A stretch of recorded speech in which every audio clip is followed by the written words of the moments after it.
Let's hear from the lady at the front. Greetings, George. I'm Kim Sharif. I am a solicitor, and I am a human rights activist as well, been more at the forefront because of the Yemen situation. I'm originally from the south of Yemen, Hadramaut. I've grown up here, so all my education, everything is here. I'm more of a Rosalie Brown than I am perhaps a Hadramiya. I think one of the biggest issues that we're not addressing heads-on is hypocrisy. Hypocrisy, which is very dangerous for the international platform at the moment from legal perspective. I can tell you and guarantee you that this man who is staying in this hotel in Riyadh has no legitimacy settled. This is a long debate. Another time I'll be able to show you the evidence which I have. Secondly, the getting together and bombarding this country without express authority from the UN to use force is simply illegal. Thirdly, the blockade is just illegal, therefore, because if the beginning of the actions and everything else that comes with it is therefore illegal, ab initio illegal, and anything that flows from it is illegal.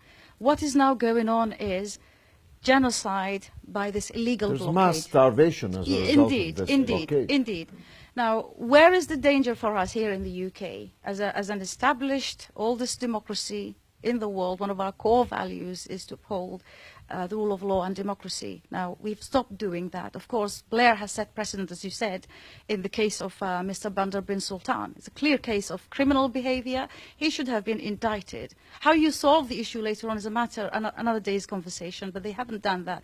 Why is it dangerous for us here in the UK? We have an unwritten constitution. And where you have the executive taking the mickey out of the judiciary in that way, that means we are at risk.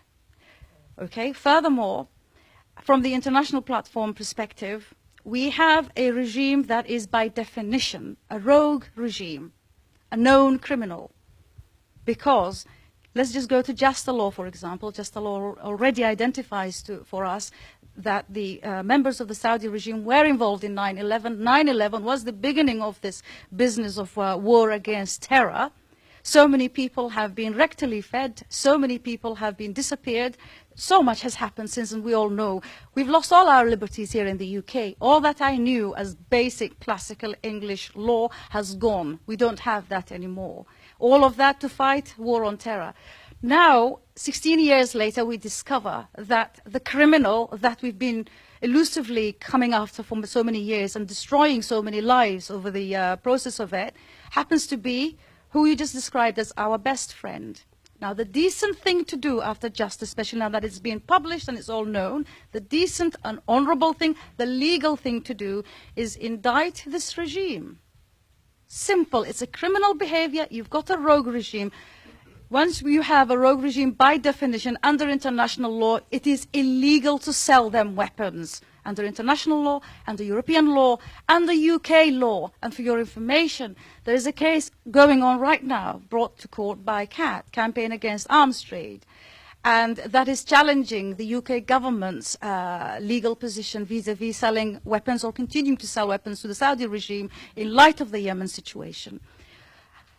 The problem that we are not addressing head-on is that this parliament has got us involved in a war without parliamentary approval. So there's so much more that I can tell you. There's so much hypocrisy and illegality going on, which is very, very dangerous for international relations, because we now have a system of absolute chaos, as simple as that. And what rules is rogue regimes like the Saudi regime that is supplying terrorism to the world. It is, because Taliban's are Wahhabis, Al-Shabaab's are Wahhabis, Boko Haram are Wahhabis, Daesh are Wahhabis, Al-Qaeda are Wahhabis. Everybody who does this kind of butchering anywhere in the world is a Wahhabi. It's a fact.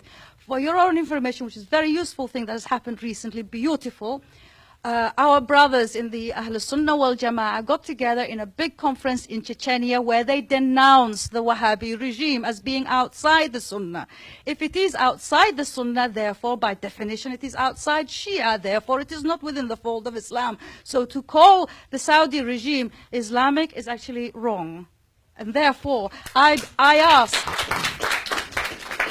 I ask all civil societies and anyone who cares about this great country, which I love, it is my country, to stand up now and apply the law of this land and the law that we are obliged to comply with and apply, which is the international rules of law. To this day, we haven't actually Brexited. We are still within Europe. Therefore, we must apply these laws. And if we don't, then we are, by definition, criminals. If you aid and abet, if you know a known criminal, and you know he is a murderer, and then you go and give him knives and guns and bombs, what do you think he's going to do with it? Play with it in the garden? No, he's going to go and murder people. So by law, under English law, you are aiding and abetting a very serious crime, and you are a criminal. Now, by definition, from what is going on in the world today, we in Britain are really in a very, very dangerous and frightening situation. I ask my fellow Brits to stand up and say, let's restore the integrity of this parliament and the system of this country, and let's be what we used to be, and stop playing with criminals and known hoodlums like the Saudi rogue regime. That's a butcher. You've said it. 16-year-old boy is sentenced to crucifixion, beheadings, hanging and quartering. Why? Because he just stood up and wanted to speak his mind. Is that allowed? Am I allowed to go and deal? This is, to me, paedophiliac of a kind. It's a brutal kind of pedophilia to me. It is child abuse. How can we go and have relations? I do understand here in Britain we've destroyed our industries in the 80s. We've got nothing left for us to export other than weapons and security. May I recommend that we make them the luxurious yachts and airplanes and private jets they love instead, because BAE can do that, and we will still make the money. And above all, our obligation is to stand now and apply the rule of law and prosecute this regime, because it is a criminal regime. Thank you.